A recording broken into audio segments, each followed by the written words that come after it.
The following was recorded in March 2019 at the Endocrine Society's annual meeting in New Orleans. Hello, I'm Aaron Lohr. And I'm Caitlin Onderchuk. And this is the Endocrine News Podcast.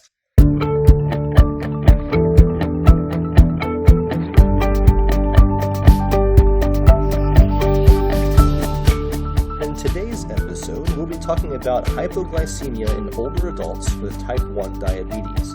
We're joined by Dr. Anders Carlson, Medical Director of the International Diabetes Center in Minneapolis, Minnesota. Thank you for being with us today, Dr. Carlson. Thank you for having me.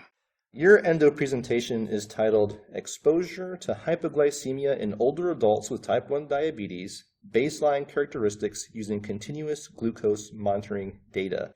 Now, before we dive into your research, let's first talk about hypoglycemia and what are the risks associated with this condition.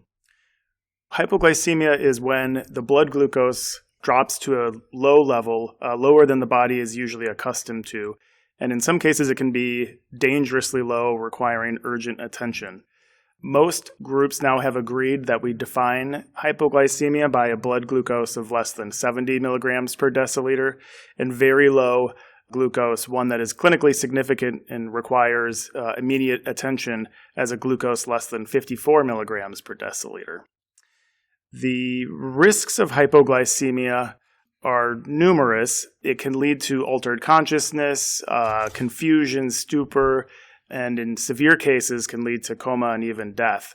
And that can happen very, very quickly in some cases. So for people who are, driving a car or doing something that could be potentially dangerous, to have a low blood glucose or hypoglycemia episode can be very dangerous.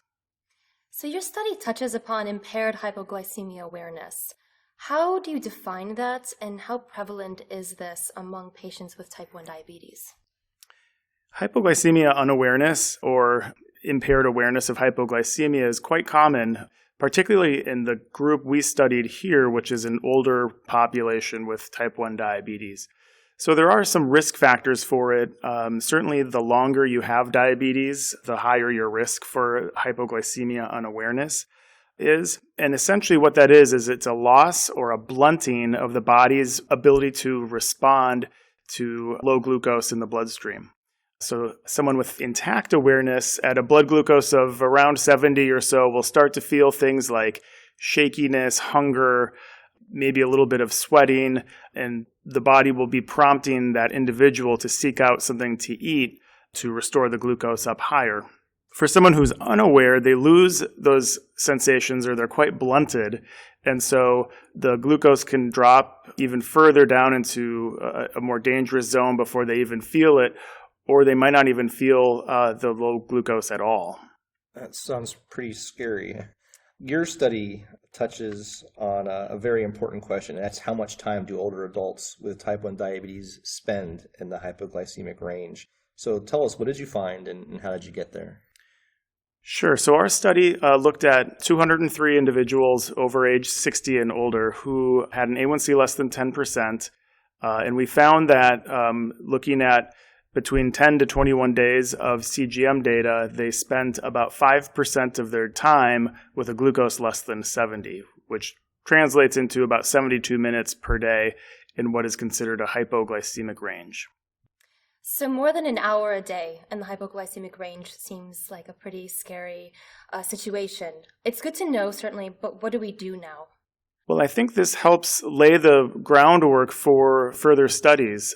Historically, older adults living with type 1 diabetes haven't been included in many of the studies done both with CGM or continuous glucose monitoring or insulin pumps. And up until recently, that technology hasn't really been available to them in routine clinical practice. So I think what we can glean from this is that adults 60 and over do spend a fair amount of time above the recommendation for keeping hypoglycemia at a minimum.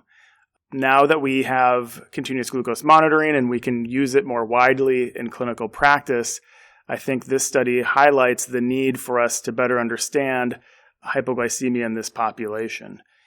And let me just add that in a population of older adults who have lived a long time with type 1 diabetes, not only are they at higher risk of hypoglycemia unawareness, but the consequences of hypoglycemia in this group can be very dangerous. For instance, hypoglycemia is associated with irregular heart rhythms, and if that happens in an older individual predisposed to cardiovascular disease, that could, in some cases, be fatal.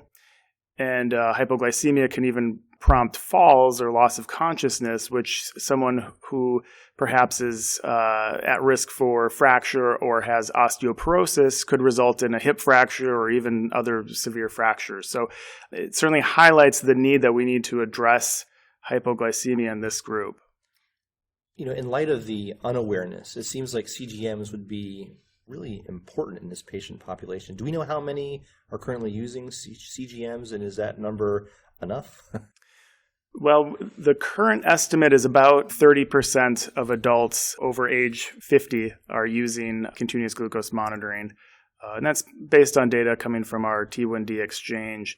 So certainly it's not everyone. In fact, it's not the majority. And I think, if we really want to implement this to help people minimize their time in hypoglycemia and maximize their time in target range, we need to do a better job of not only teaching patients how to use these devices, but also other clinicians and healthcare workers about their utility and what they can and can't do, and how we can take the data and actually use it.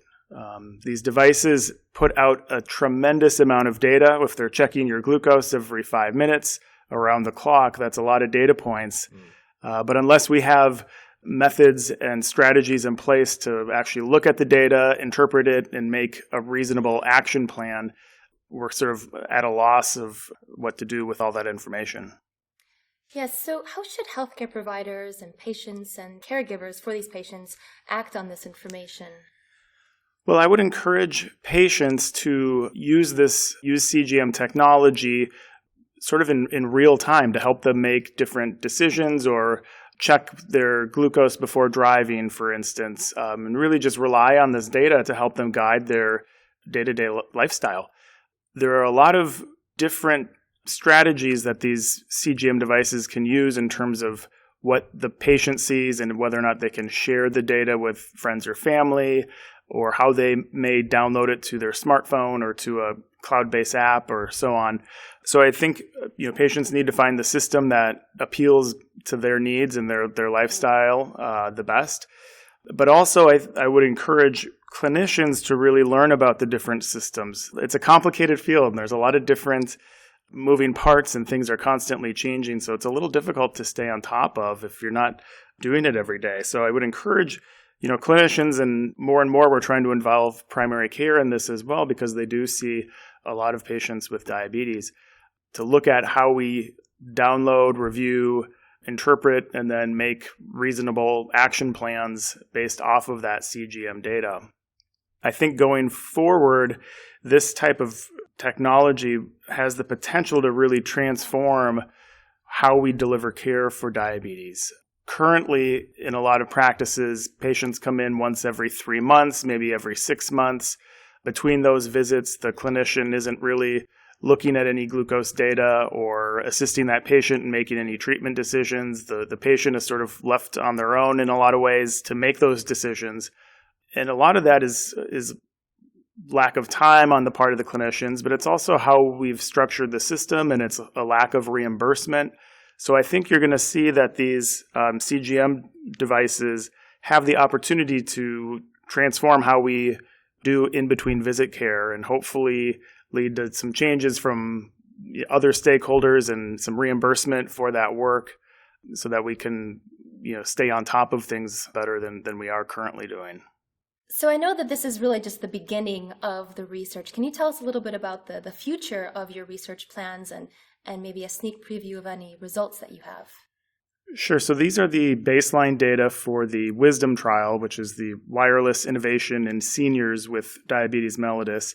And that's a randomized controlled trial, 6 months long, randomizing patients to either CGM use to manage their diabetes or routine finger stick blood glucose, and comparing all the different CGM metrics we can take against, certainly in the treatment group, and then using blinded CGM in the finger stick group and comparing the two.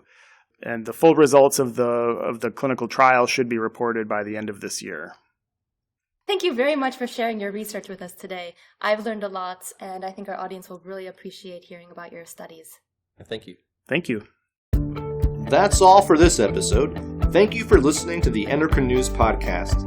To learn more, visit www.endocrine.org/podcast. There you can find this episode and some helpful links. You can subscribe to Endocrine News Podcasts on iTunes or wherever you get your podcasts. Be sure to leave a review on iTunes. And if there's a topic you'd like to see us cover on the podcast, let us know by emailing us at podcast@endocrine.org. Thanks again for listening.